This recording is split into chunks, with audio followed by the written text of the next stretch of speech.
Nandito kami sa Calle Sena. So, Barangay Labak na Cavite. So, yung piso wifi ni Nanay Jo. So, anong nangyari naman ay nasira yung kanyang USB tulan. So, kumidlat daw dito. So, nawalan ng signal yung antena. Ito pala yung antena. So, wala siyang binabatong internet. So, yun. So, to. Yun. Tinalo ako dun. Napahiya ako dun. Kalasa ako yung nagsasasayaw dito. Sabi na ako, boy. Sila, testingin nyo na kasi alis na kami. Lalako na yan. Bahala kayo.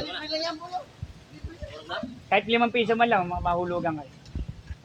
Ayan, so yun. So, Nanay Jo, okay na po yung piso wifi natin. So, yun lang naman. So, wala namang ano. So, kahit na nahila yung mga wire, so malaki naman lumundo talaga. Lumubog talaga yung banda doon sa may tubig. So, tinamaan ng palapanan nyo. Pero since na sobra-sobra po yung paglalatag namin, shoutout kay Boss Shami Manalastas yon sa gumawa ng ano. Shoutout.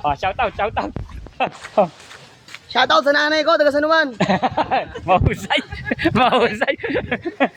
So yun, mamaya po kita-kita po tayo sa GMA Cavite. Makakaalis na po. Sige po. May pangalan daw. Shoutout sa nanay ko, Ate Joy pangalan. Mahusay. Talo talaga ako doon. Okay, maraming salamat po. Kita-kita po tayo sa GMA Bulian, Barangay Banaba, tsaka sa Acacia. Maraming salamat. At Macario Dacon ngayon din pong hapon. PC Moguamo, don't forget to subscribe.